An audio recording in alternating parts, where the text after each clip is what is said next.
Hello. देखिएगा, आज हम एक्सरसाइज 1.2 का लास्ट क्वेश्चन कर रहे हैं, जो थर्ड क्वेश्चन है हमारा। देखिएगा क्या है question, prove that the following are irrational. ठीक है, जो भी हमें नंबर दिए जाएंगे उनको हमने इरेशनल प्रूव करना है। तो देखिएगा, ये हमारा इस एक्सरसाइज का लास्ट क्वेश्चन है। इसके करने के बाद हम एग्जांपल्स भी करेंगे, सब कुछ करेंगे। तो आप जरूर देखिएगा, ठीक है। तो अच्छे से पढ़िएगा। देखिए, हम इस क्वेश्चन को करते हैं, बस वही जो हमने पीछे वाले क्वेश्चन में किया था, सेकंड क्वेश्चन में जो मेथड अप्लाई किया था, बस उसी का यूज करके इन क्वेश्चंस को भी सॉल्व कर देंगे। तो देखिएगा क्या है, 1/√2 को हमने इरेशनल प्रूव करना है। तो हम इसको पहले हमें इसको क्या मानना पड़ेगा, इसको हमें पहले रेशनल मानना पड़ेगा, तो फिर तभी हम इसको इरेशनल प्रूव कर पाएंगे। तो लिखिएगा, क्या लिखना हमने, लेट अस एज्यूम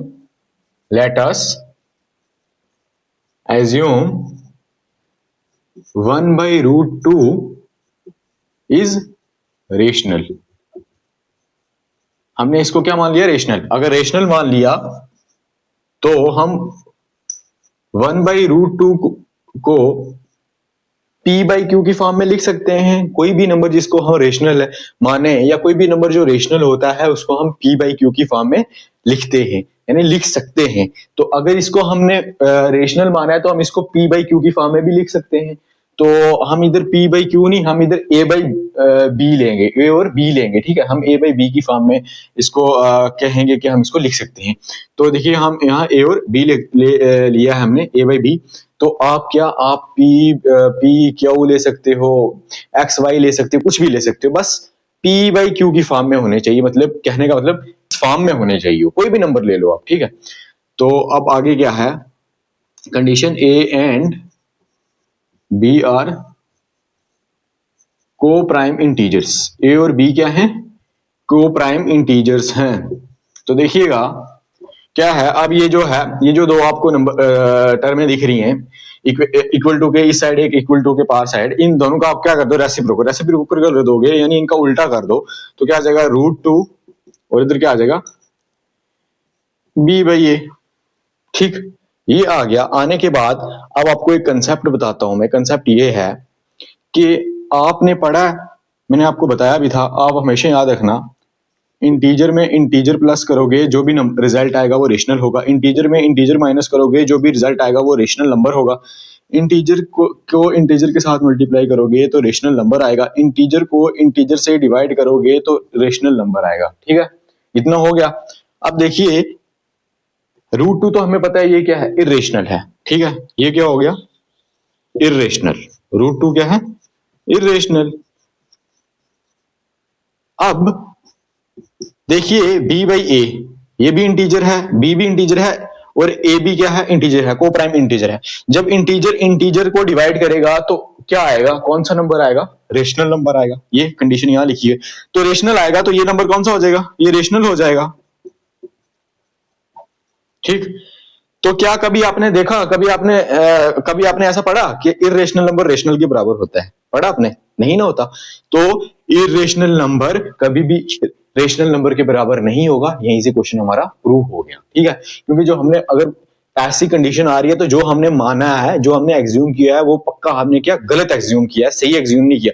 अगर सही किया होता तो ये वाली कंडीशन क्वेश्चन में नहीं बनती। जो बन रही है क्या, कि इरेशनल नंबर इधर दिया है कि इरेशनल नंबर रेशनल नंबर के बराबर है, तो हमने जान लिया कि इरेशनल नंबर कभी भी रेशनल नंबर के बराबर नहीं हो सकता। तो बस हम, अब क्वेश्चन हो गया, अब रीजंस लिख देंगे। ये कंडीशन आ गया तो हमने पक्का क्वेश्चन को गलत एग्ज्यूम किया है, तो तभी ये कंडीशन आ रही है। ठीक है, तो हम नेक्स्ट लिखते हैं। बस अब रीजन नहीं लिखना है, उसके आगे रीजन लिखना है, बस क्वेश्चन हो गया, बस रीजन लिखना है हमें।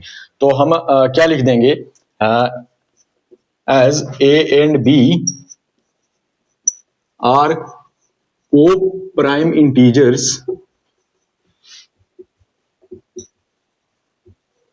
so b/a is a rational. वो आपको पता है क्यों रेशनल, क्योंकि जब इंटीजर इंटीजर को डिवाइड करेगा, जो भी नंबर आएगा वो क्या होगा, रेशनल होगा। तो अब हम क्या करते हैं, तो ये आपने रीजन लिख दिया, बट ये तो हो गया। अब बट √2 इज अ इरेशनल, ये तो हमें पता है कि √2 क्या है, इरेशनल है। ठीक है, √2 क्या है, इरेशनल है। अब क्वेश्चन में आया, क्वेश्चन में हमें आ रहा था कि इरेशनल नंबर किसके इक्वल है, रेशनल के। क्वेश्चन में ये कंडीशन बन रही थी, बट ऐसा तो कभी हो ही नहीं सकता। अगर बन रही है तो जो भी हमने माना है, जो भी हमने नंबर, जिस नंबर को हमने रेशनल माना है, वो हमने गलत माना है। अगर गलत माना तो बस क्वेश्चन ही प्रूव हो गया, हमारा क्वेश्चन ही प्रूव हो गया। अगर हमने उसको गलत माना है तो अगर रेशनल नहीं है तो वो रेशनल गलत है, वो फिर वो क्या होगा, वो नंबर इरेशनल होगा। ऑलरेडी प्रूव हो गया, हम लिख देंगे। So our assumption 1 by root 2 is rational is wrong। जो भी हमने माना था कि 1 by root 2 क्या है, रेशनल है, वो क्या है, रॉन्ग है। क्यों रॉन्ग है? क्योंकि क्वेश्चन के अंदर कंडीशन बनी कि इरेशनल नंबर रेशनल के बराबर होते हैं। ऐसा तो कभी हो ही नहीं सकता, नहीं हो सकता। तो जो हमने माना है वो क्या है, गलत है, रॉन्ग है। तो so our assumption 1 by root 2 is rational is wrong. अगर ये रॉन्ग है, अगर ये रेशनल नहीं है, तो ये ऑलरेडी फिर क्या हो जाएगा, रेशनल हो जाएगा। तो क्या लिख दें हम, therefore 1 by root 2 is irrational। 1 by root 2 is irrational। बस ये लिख लीजिएगा आप, तो आपका क्वेश्चन हो गया। बस ऐसे ही लिखना, लिख दीजिए सारे ये यहां तक। तो इस तरह से बाकी जो दो नेक्स्ट पार्ट है हमारे, वो भी करेंगे हम। तो पहले आप इसको कर लीजिएगा, यहां तक लिख दीजिएगा। ये हो गया आपका क्वेश्चन। तो देखिएगा हमारा नेक्स्ट पार्ट है 7√5। तो हमने इसको भी क्या करना है, इरेशनल प्रूव करना है। तो हम इसको रेशनल मान के चलेंगे, वही जो पहले पार्ट में हमने किया है। तो लिखिएगा, let us assume 7√5 is rational, यानी ये क्या है, रेशनल। तो अगर रेशनल है तो हम इसको क्या लिख सकते हैं, 7√5 is equal to a by b. क्योंकि कोई भी नंबर है जो रेशनल होता है, हम उसको p बाई क्यू की फॉर्म में लिख सकते हैं। हमने p और क्यू नहीं लिया, यहां हमने a और b लिया है, तो आप p और क्यू भी ले सकते हो।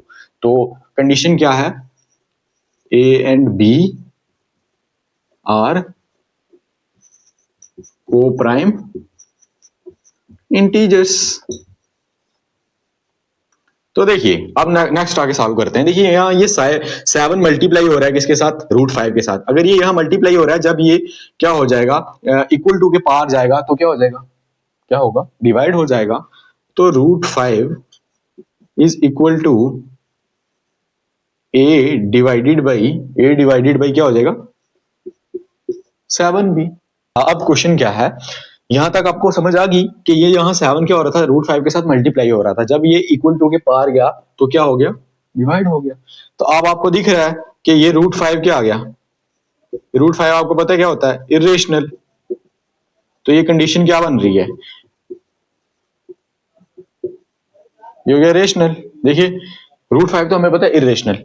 अब ये कैसे रेशनल हुआ, देखो इंटीजर को इंटीजर से डिवाइड करोगे, जो भी नंबर क्या आएगा तो वो क्या होगा, रेशनल। ये इंटीजर को इंटीजर से डिवाइड करोगे तो आपको क्या मिलेगा, रेशनल नंबर। तो ये क्या रेशनल हो गया। तो आपने कभी, आपको लगा कभी ऐसा कि इरेशनल रेशनल के बराबर होगा या रेशनल इरेशनल के बराबर होगा, ऐसा कभी होता है, नहीं ना होता। तो जो भी हमने माना है वो हमने गलत माना है, तभी ये कंडीशन आ रही है। अगर सही माना होता तो ये कंडीशन ना आती। तो जो भी हमने माना है वो क्या माना है, गलत, वो रॉन्ग है। जो भी हमारी अजम्पशन है वो क्या है, रॉन्ग। तो ये कभी ऐसा हो ही नहीं सकता। तो इसलिए irrational is not equal to rational. Irrational कभी भी रेशनल के इक्वल नहीं हो सकता। इसीलिए हमारा क्वेश्चन क्या हो गया, प्रूव हो गया कि जो भी हमने माना है वो गलत है। अगर वो रेशनल, हमने जो रेशनल माना है वो क्या है, गलत है। अगर हम इसको इरेशनल मानते तो ये कंडीशन कभी भी नहीं बनती। तो बस अब रीजंस लिखना है, जो रीजन इसका है वही रीजन लिख देना है। तो देखिएगा आप नेक्स्ट, यहां तक आप लिख लीजिए। तो अब हम उससे आगे उसका रीजन लिखते हैं, बस क्वेश्चन तो हो ही गया। As a and b are को प्राइम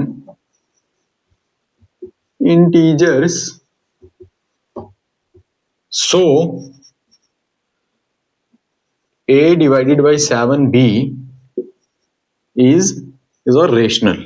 ठीक है, वो भी आपको पता चल गया कि ये रेशनल क्यों है रेशनल, क्योंकि जब भी आप किसी कोई भी इंटीजर से डिवाइड होगा तो जो भी नंबर आएगा आपको रिजल्ट आएगा वो क्या होगा, रेशनल होगा।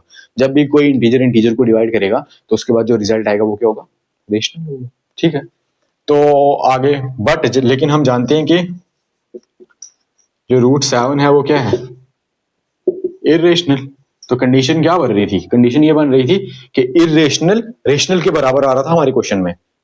तो ऐसा तो कभी हो ही नहीं सकता, ठीक नहीं हो सकता। तो जो हमने माना है वो हमने क्या माना है, गलत माना है। जो भी हमारी अजम्पशन है वो क्या है, गलत है, तभी ये कंडीशन आ रही है। तो गलत है तो हमारा ऑलरेडी क्वेश्चन प्रूव हो गया। अगर वो रेशनल नहीं है तो फिर क्या होगा, वो इरेशनल होगा। बस लिख दो, यहां क्या लिखना है, so our assumption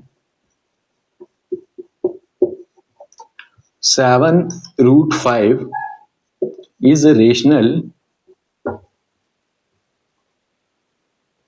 is wrong, वो क्या है, गलत है। therefore 7√5 is irrational। अगर वो रेशनल नहीं है तो वो हम सिंपल सी बात है वो क्या होगा, इरेशनल होगा। क्या होगा, इरेशनल होगा। तो बस इसी तरह हम अब नेक्स्ट वाले पार्ट को भी करेंगे, जो थर्ड पार्ट है। आप लिख लीजिए ये वाला। तो हमारा लास्ट पार्ट है अब इस क्वेश्चन का, इस एक्सरसाइज का लास्ट क्वेश्चन का लास्ट पार्ट है। यही पार्ट क्या है, 6 + √2 को हमें क्या इरेशनल प्रूव करना है। तो हम इसको पहले रेशनल मान लेते हैं। तो लिखिएगा, लेट अस assume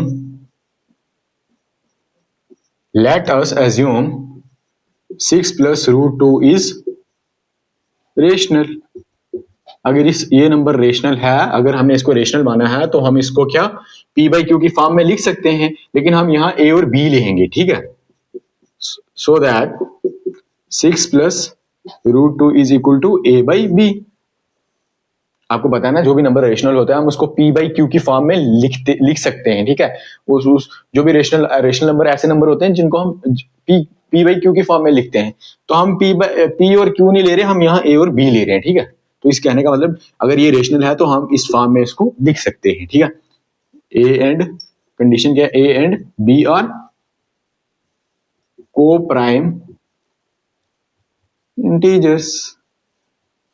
तो अब आते हैं इधर, देखिए ये यहाँ 6 प्लस का हो रहा है, जब ये इक्वल टू के पार जाएगा तो क्या हो जाएगा, माइनस का।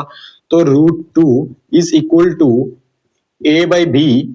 तो ये यहाँ प्लस का तो यहाँ जाएगा, तो ये इक्वल टू के पार जाएगा तो क्या हो जाएगा, माइनस का। तो क्या हो जाएगा, -6 √2 इज इक्वल टू, अब कर दो क्रॉस मल्टीप्लाई। अगर 6 के नीचे कुछ भी नहीं है तो 1 मान लो। ठीक है, आपने क्रॉस मल्टीप्लाई कर देनी है। 6 के नीचे कुछ भी नहीं है तो क्या आ जाएगा, 1। a की मल्टीप्लाई करेंगे 1 के साथ तो क्या आ जाएगा, a, बीच में आ गया माइनस। अब 6 की मल्टीप्लाई करेंगे b के साथ तो क्या आ जाएगा, 6b। अब b की मल्टीप्लाई करेंगे 1 के साथ तो क्या आ जाएगा, b आ गया b। अब देखिएगा इधर भी वही कंडीशन बन रही है, integer minus integer divided by integer, फिर integer divided by integer is equal to rational. कहने का मतलब लास्ट पे हम क्या कर रहे हैं, जाके इंटीजर को इंटीजर से डिवाइड कर रहे हैं। डिवाइड करने के बाद जो भी नंबर आएगा वो क्या आएगा, रेशनल आएगा। इधर इसको सॉल्व करने के बाद जो भी लास्ट पे हमारे पास रिजल्ट आएगा वो क्या आएगा, रेशनल। लेकिन √2 क्या है, इरेशनल। ये आपको लिखना नहीं है, ये जस्ट आपको समझाने के लिए। ठीक है, तो अब ये क्या नंबर क्या है, रेशनल। तो आपको पता है कि इरेशनल कभी भी रेशनल के बराबर नहीं हो सकता। अगर नहीं हो सकता तो जो हमने क्वेश्चन में माना है वो क्या है, गलत है, तभी ये कंडीशन आ रही है। अगर हमने सही माना होता तो ऐसी कंडीशन हमारे क्वेश्चन में नहीं बनती। तो गलत माना है, जो हमारी एजम्पशन है वो गलत है, तो तभी ये कंडीशन आ रही है। तो गलत है, तो अगर वो रेशनल नहीं है तो फिर वो क्या होगा, इरेशनल। अगर इरेशनल माना होता हमने नंबर को तो ये कंडीशन नहीं आती। रेशनल माना है तो तभी ये कंडीशन आ रही है, जो कि क्या है, सेटिस्फाइड कंडीशन नहीं है। तो हमें यहीं से प्रूव हो गया कि हमारा जो क्वेश्चन है वो क्या, जो भी क्वेश्चन दिया गया वो क्या है, इरेशनल है। तो देखिए ये क्योंकि इरेशनल कभी भी रेशनल के बराबर नहीं हो सकता, ये कंडीशन हमारे क्वेश्चन में बन रही है। ये कंडीशन क्या है, गलत है। तो गलत है, तो ये क्यों गलत है, क्योंकि हमने जो क्वेश्चन में जो भी अजम्पशन की है वो गलत की है, रॉन्ग की है। तो कभी याद रखना, कभी भी इरेशनल रेशनल के बराबर नहीं होता। तो क्या आ जाएगा, irrational is not equal to rational. Okay, यहां तक लिखिए, फिर हम इसका रीजन लिखते हैं आगे। तो क्वेश्चन तो हमारा हो ही गया, बस हमने रीजन लिखना है। As A and B are co-prime integers, so A minus 6B divided by B is a rational। ठीक है, क्योंकि ये सारे सारे के इंटीजर है। इंटीजर को जब इंटीजर से पहले माइनस करोगे, फिर जो रिजल्ट आएगा उसको इंटीजर को इंटीजर से डिवाइड करोगे, तो हमें क्या मिलेगा? रेशनल नंबर मिलेगा। तो वो क्या हो जाएगा? Rational. But we know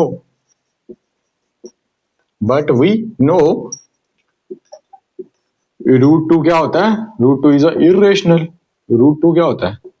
root two क्या होता है? इरेशनल होता है। ठीक है, अब इसका प्रूफ भी मिल जाएगा आपको रूट टू का मेरे चैनल पे। ठीक है, आप देख सकते हो रूट टू कैसे कैसे प्रूव करना है इसको इरेशनल। तो जैसे हमने रूट 5 को किया था, ऐसे ही रूट 2 को करेंगे, रूट 7 को भी वैसे ही प्रूव करेंगे। तो देखिएगा अब नेक्स्ट क्या है। नेक्स्ट हमने ये लिख देना है कि जो हमने माना है, क्योंकि देखो कंडीशन क्या बन रही थी, irrational is equal to irrational. तो रेशनल कभी भी इरेशनल के बराबर नहीं हो सकता। अगर नहीं हो सकता तो हमने जो कंडीशन ऐसी मानी है हमने क्वेश्चन के अंदर, अगर जो भी हमने माना है वो हमने क्या माना है? गलत माना है, तभी ऐसी कंडीशन आ रही है। तो आपको लगता है कभी रेशनल इरेशनल के बराबर होगा? तो नहीं होगा। तो बस सिंपल सी बात है, जो हमने माना है वो गलत है। अगर गलत है तो हमने रेशनल माना है, तो वो नंबर क्या होगा? इरेशनल होगा। ठीक है, तो बस सो our assumption 6 plus root 2 is rational is wrong। वो क्या है? वो गलत है। अगर गलत है, वो रेशनल नहीं है, तो सिंपल सा मतलब है उसका, वो क्या होगा? इरेशनल होगा। Therefore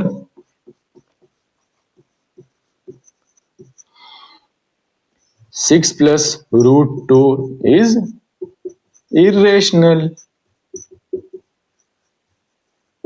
तो ये लिख लीजिएगा, ये है आपका क्वेश्चन। ये यहां तक आपका लास्ट वाले लास्ट क्वेश्चन का लास्ट पार्ट भी हो गया। ठीक है, तो आप अब अच्छे से कर सकते हैं। बस आप एक बार एक पार्ट कर दीजिए, आपको पूरा क्वेश्चन समझ आएगा। ठीक है, एक पार्ट आप अगर इस क्वेश्चन का करेंगे तो बाकी सारे पार्ट उसी मेथड से होंगे, उसी वे में सॉल्व होंगे। अगर एक पार्ट कर लोगे तो बाकी सारे आपको अपने आप ही हो जाएंगे। ठीक है, तो अब हम नेक्स्ट इस चैप्टर फर्स्ट की करेंगे एग्जांपल्स। तो आप एग्जांपल्स को भी पढ़िएगा, क्योंकि पेपर में एग्जांपल्स भी आती हैं। तो एग्जांपल इसकी इंपॉर्टेंट्स है, बड़ी इंपॉर्टेंट, ज्यादा नहीं लेकिन 3-4 एग्जांपल इसकी कुछ इंपॉर्टेंट एग्जांपल हैं, तो वो भी करनी है हमने। वो भी हम सारी की सारी करेंगे, हमें इंपॉर्टेंट से मतलब नहीं है, हम सब कुछ करेंगे। तो इसके बाद एग्जांपल्स होंगी इस चैप्टर की, तो वो भी जरूर देखिएगा, अच्छे से पढ़िएगा, खुश रहिएगा, आबाद रहिएगा और जिंदगी में आगे बढ़ते रहिएगा। अच्छे गोल अचीव करने की कोशिश करिएगा और बुरी चीजों से दूर रहिएगा। तो हमारे इस चैप्टर की एक्सरसाइज हुई है कंप्लीट। तो अब हम नेक्स्ट एग्जांपल्स करेंगे। आज के लिए इतना ही। Thank you.